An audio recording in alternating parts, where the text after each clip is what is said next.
I used to think life was mostly about showing up. Show up at work, show up at the kids' games, show up at church on Sundays, keep the mortgage current, keep the cars from breaking down. Do those things and the rest would sort itself out. Jennifer and I built a life on that rhythm: 3 kids, a modest house in the suburbs, a fridge covered in construction paper art and little league schedules, pancakes on Saturdays, tacos on Tuesdays. Predictable, comfortable. That illusion ended over tacos. We were at the table, the kids chattering about homework and practice. I had just finished telling my youngest to stop dripping salsa on the placemat when Jennifer looked up from her plate, calm as if she was announcing the weather, and said, "I've decided. I'm going to carry a baby for Emily and Daniel." One sentence. Just like that. I sat there with a tortilla halfway to my mouth, staring at her. My brain lagged like I'd misheard. "Come again." She dabbed her lips with a napkin, like this was polite dinner conversation. "Emily and Daniel have been trying for years, you know that. The treatments didn't work. We talked and I'm the best candidate. So, I'm doing it." "We?" She said we. I looked around the table. The kids had gone quiet, sensing something shift. My oldest glanced between us, fork hovering. I set my taco down and leaned back in my chair. Funny, I don't remember being part of that conversation. Jennifer sighed. That practiced exasperation she used when the garbage wasn't taken out or when I missed some social cue. "Michael, it's my body. I'm telling you because it's happening. It's an act of love for family." Her words hung there, dressed up in virtue. But what I heard was erasure. Like the marriage, the partnership, the years of us meant nothing when it came to the biggest decision she could possibly make. I wasn't asked. I was informed. I looked at my kids, then back at her. "And where exactly do I fit in this plan of yours? Am I just supposed to clap from the sidelines while you play saint?" Her jaw tightened. "You're overreacting. This is about helping Emily. Don't make it about you." That cut deeper than she probably intended. "Don't make it about me." As if I hadn't spent my life making everything about everyone else. Working double shifts when the furnace went out, skipping poker nights to coach soccer, fixing the roof after a storm while she planned family vacations. Showing up, always. Now, in the one decision that would shape every corner of our lives, she'd decided I didn't even get a vote. The silence stretched long enough for the kids to start shifting in their seats. I forced a smile for them, told them to finish their food, and excused myself. In the garage, I sat on the old workbench, the smell of motor oil and sawdust grounding me. My hands shook. Not with fear, but with a kind of anger I'd never felt before. Not the hot, shouting kind. This was sharp, cold, steady, like a knife sliding between ribs. Some betrayals scream. Some arrive like storms. This one arrived like a sentence over tacos, so casual it nearly slipped by unnoticed. But I noticed, and nothing in this house would ever be the same again. I wanted to believe it was a bluff. Maybe Jennifer threw the idea on the table like a grenade to see how I'd react, and later she'd walk it back. But within a week, the truth started showing up in the kind of places you only find when you're not looking. It started with the insurance envelope. I came home late from work, dropped the mail on the counter, and flipped through the pile. Mixed in with catalogs and bills was a pre-authorization form from our health insurance. The hospital name jumped out first. Under procedure, the language was vague, gestational services, but I knew what it meant. I set the envelope down and started checking the house like a man looking for termites. In the drawer by the fridge where we kept cookbooks and coupons, I found a wall calendar folded in half. Not the family one hanging in plain view with soccer games and doctor appointments scribbled in. No, this one was private. Doctor visits are blocked off in neat handwriting. Tiny initials written next to dates I didn't recognize. ID Emily and Daniel. The kicker was a folder tucked under the phone books in the study. Contracts, medical releases, terms spelled out like this was some corporate merger I'd never been briefed on. Everything except my signature. Because my signature had never been asked for. I sat at that desk, papers spread out in front of me, and felt something inside me settle. Not rage, not panic, just clarity. This wasn't a conversation I'd lost. It was a conversation that had never been offered. The betrayal wasn't in what she said over tacos. It was in the months of quiet planning, the hidden calendars, the insurance paperwork slid through without a word. That night, I waited for the kids to be in bed. Jennifer was wiping down the kitchen counters, humming like life was normal. I put the folder down on the table where the kids usually built science projects and decorated birthday cakes. She froze when she saw it. "Where'd you get that?" I leaned back in the chair. "In our house. The one I thought we shared." Seems like I was mistaken. Her lips tightened. "Michael, you're blowing this out of proportion. This was between me and Emily. You weren't supposed to find those yet." Yet. The word hit me like a hammer. So the plan was to roll it out once I couldn't stop it? Once I was so far behind you'd already crossed the finish line. "It's my body," she snapped. "You don't get to control that." "And marriage," I shot back. "That's not just your body. That's us. That's partnership. That's supposed to mean decisions like this aren't made solo in the dark." She braced her hands on the counter, knuckles white. "You're being selfish. Emily can't have kids. I'm giving her a gift." I pointed at the paperwork. "You're giving away our marriage like it's yours to donate." Silence stretched across the kitchen, thicker than smoke. 4 years, that table had been the center of our lives, school projects, birthday candles, Christmas cookies. Now it was a battlefield, documents scattered like shrapnel. Finally, she straightened up. Her voice softened, which somehow cut worse than the yelling. "Michael, this is happening. With or without your blessing. You can either support me, or you can sit in the corner and sulk. But I'm doing it." I stood, grabbed the folder, and shoved it back into the drawer where I found it. "Then you'll be doing it without me." She didn't answer. I didn't need to. The look in her eyes told me all I needed to know. She'd already moved forward, with or without me. And right then, I realized the house we built together wasn't one house anymore. It was two, hers and mine, divided by a paper trail I hadn't been meant to see. Every morning after that, the reminder sat on the counter next to the coffee maker. A little orange bottle of prenatal vitamins, rattling like dice every time she shook one into her hand. It wasn't just medicine, it was proof.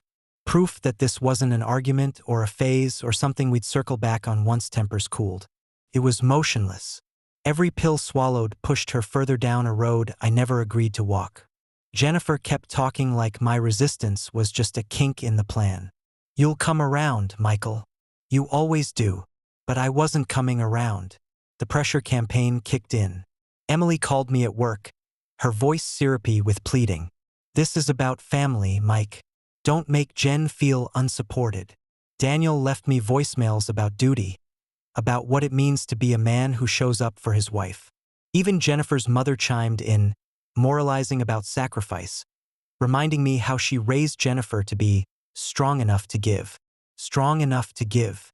I guess she skipped teaching her daughter how to respect the man who built a life beside her. I could feel the walls of the house closing in. Every conversation, every meal, every quiet moment carried this unspoken demand. Get on board or get out of the way. The truth was simpler. I wasn't getting on board, and I wasn't getting out of the way. I was redrawing the battlefield. So, one Tuesday morning, instead of driving straight to the office, I drove downtown, parked the truck outside the courthouse, sat there for a minute with the engine ticking in the cold.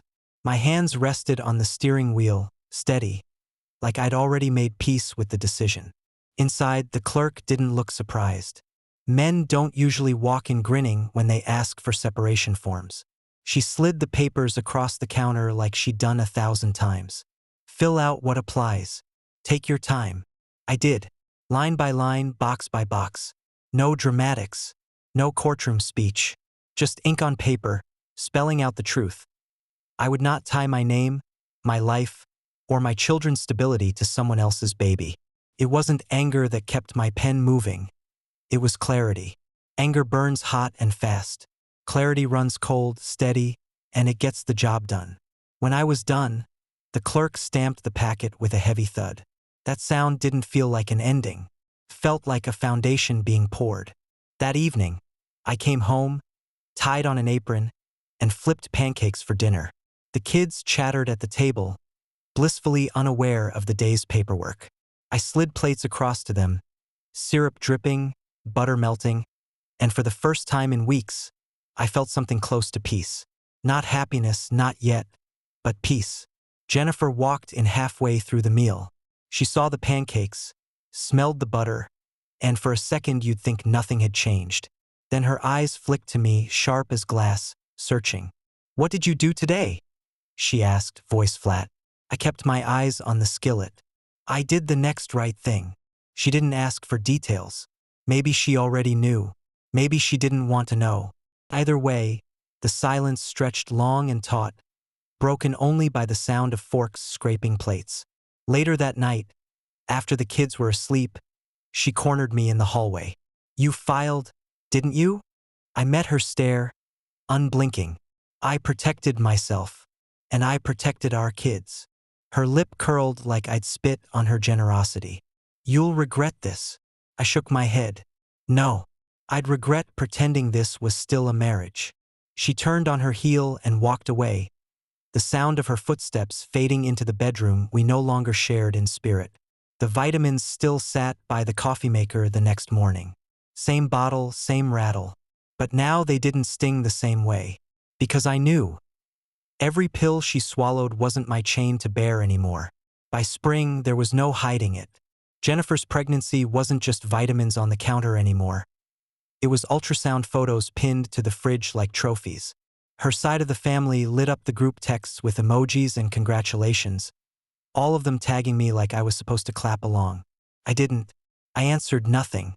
No thumbs up. No, so happy for you guys. Silence was my reply. Jennifer didn't like that silence. "Michael, this is happening whether you like it or not. The least you could do is support me publicly. Do you want people thinking you're some kind of monster?" I kept my voice calm. Even. "I'll support my children. The ones we had together. I will not participate in a pregnancy that isn't ours." She threw her hands up. "God, you sound heartless." "No," I said, leaning back in my chair. "I sound clear." Word spread fast in our community. The whispers carried at little league games, at church, even in the aisles of the grocery store. Some people shook their heads, muttering about how cold I was. Others just avoided eye contact. That was fine. I wasn't living for their approval. The pressure only grew when Emily and Daniel showed up one Sunday afternoon. They walked in like diplomats on a peace mission.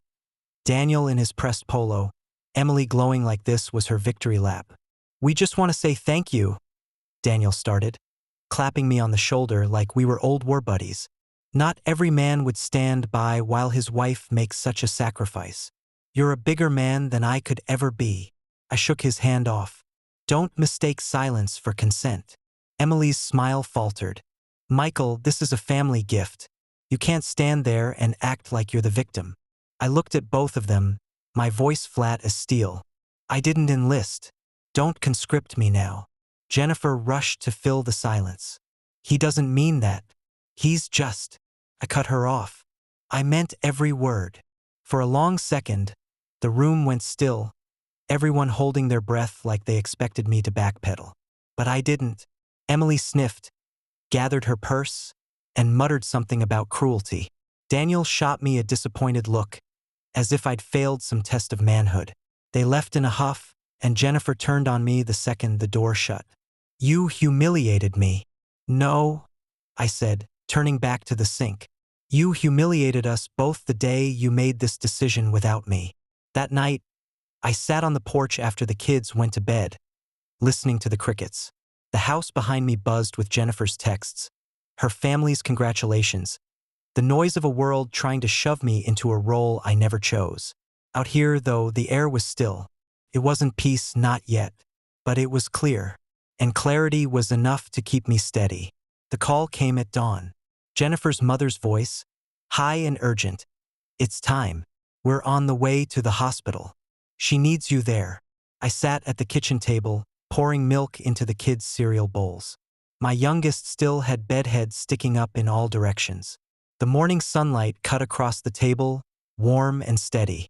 I glanced at the phone, then at my children. "I won't be there," I said and hung up. It wasn't cruelty. It was clear. I told Jennifer from the start, this wasn't my child, and I would not play father to it.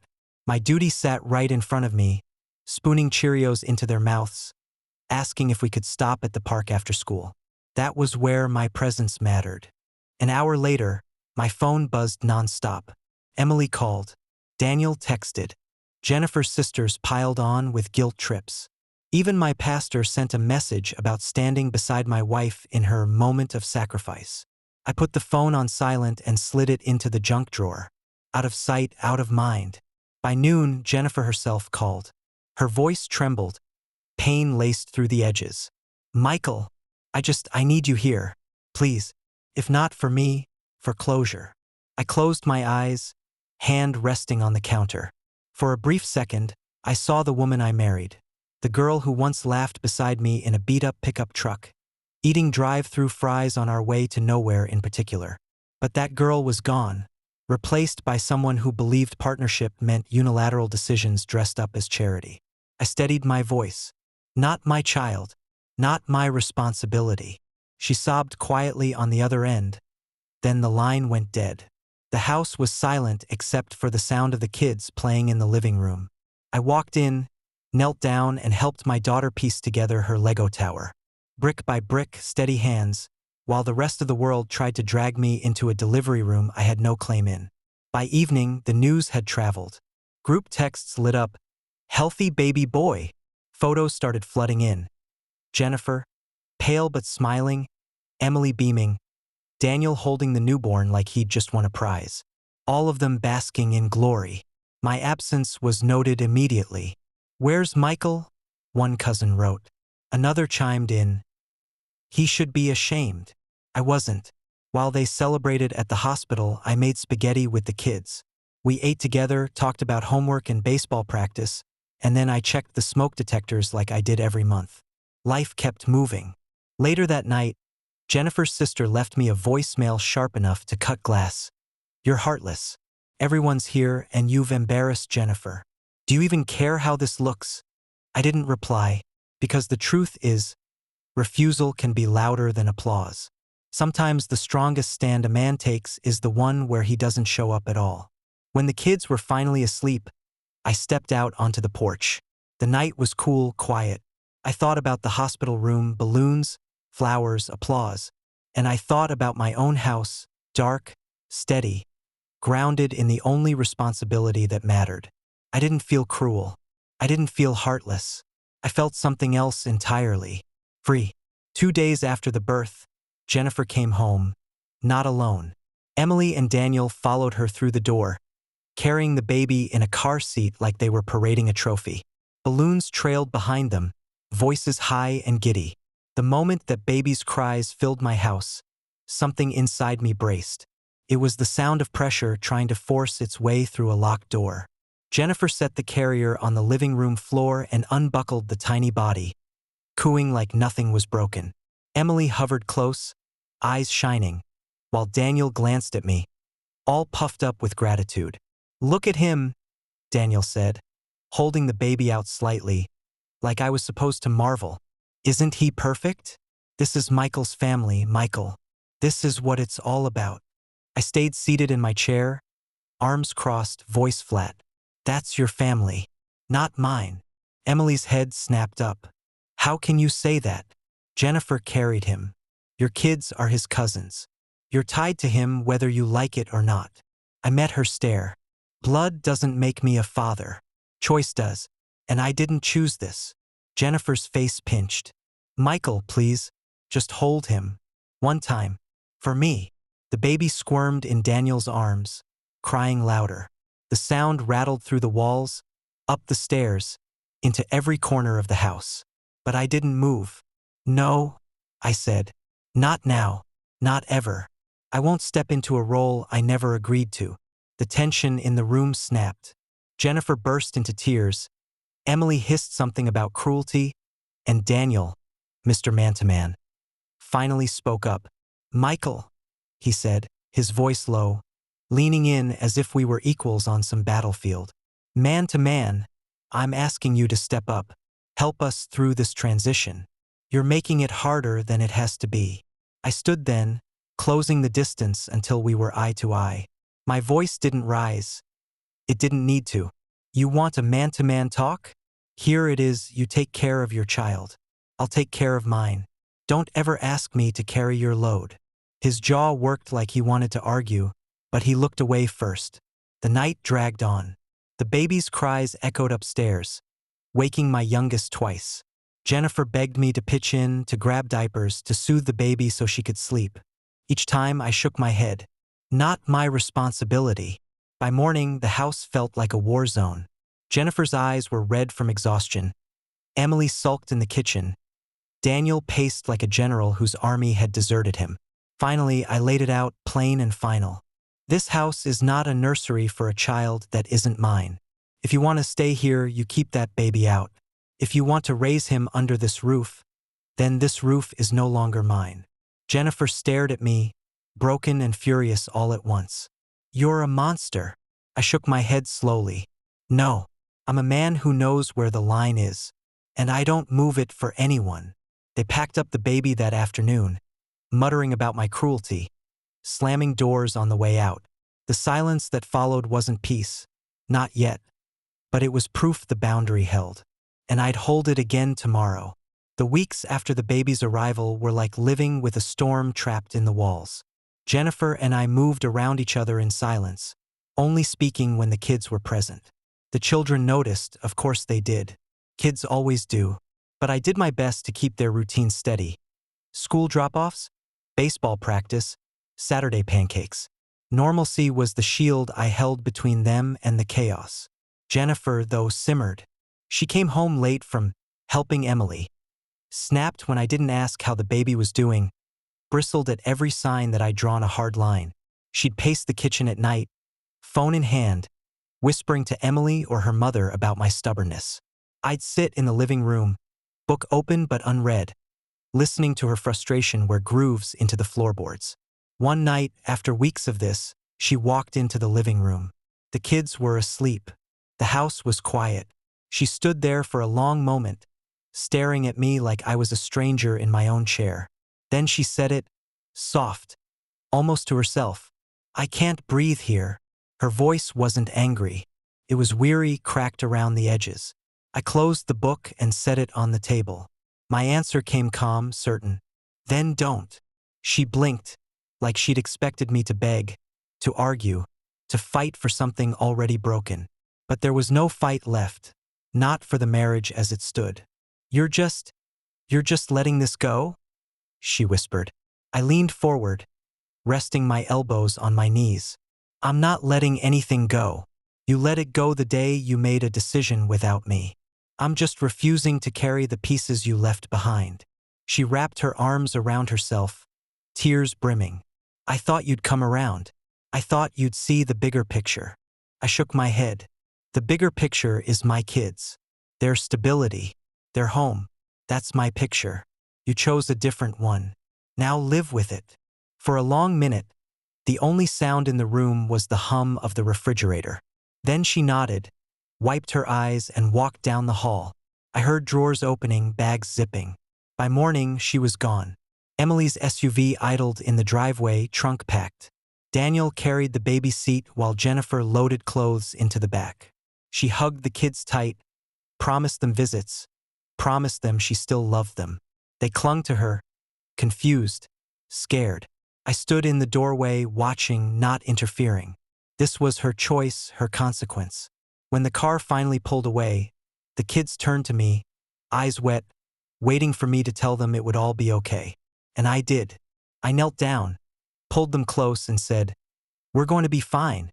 This house is still ours. And I'm not going anywhere." That night, the quiet was different. Not the brittle, angry silence of the past months, but a softer one. The house finally exhaled. I sat on the porch, beer in hand, listening to the cicadas hum. For the first time in what felt like forever, the silence didn't accuse me. Felt like relief. Felt like peace earned, not given. It didn't take long for the papers to come. Jennifer filed motions through her attorney, painting me as cold, unfeeling, even negligent. In their version of events, I'd abandoned her in her time of need, left her unsupported during pregnancy, and refused to fulfill my duties as a husband and father. They threw every label at me: cruel, heartless, unfit. But courts don't judge feelings. They judge facts. My attorney, an old Marine named Stevens, told me to sit tight. They'll throw mud, Mike. That's what people do when they don't have much else. But mud doesn't stick if you keep your records clean. And my records were clean. We walked into court armed not with speeches, but with paper. Receipts for mortgage payments, utilities, groceries. School attendance records show I never missed a beat with the kids. Emails and text logs proving Jennifer knew my stance from the beginning. Even the hidden calendars and insurance forms I dug up. Evidence that her plan had been hatched long before I was ever told. Jennifer took the stand, tears in her eyes, spinning a story of abandonment. She spoke about my refusal to hold the baby, about my cruel silence, about how humiliated she felt when I wouldn't show up to the hospital. I let her talk, let her build her stage. Then Stevens called me up. I didn't give a speech. I didn't raise my voice. I just told the truth plain and steady. I am a father to my 3 children. I show up for them every day. I provide, I protect, I guide. But I will not be forced into fatherhood for a child that is not mine. That is not cruelty. That is clarity. Not my child. Not my duty. Not my responsibility. The judge asked questions. I answered each one with facts, dates, documents, proof. No embellishments. No begging. Just the truth, cold and clean.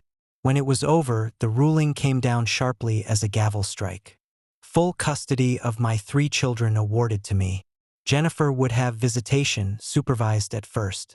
As for the infant, no obligations, no tie to my name, no financial or legal responsibility.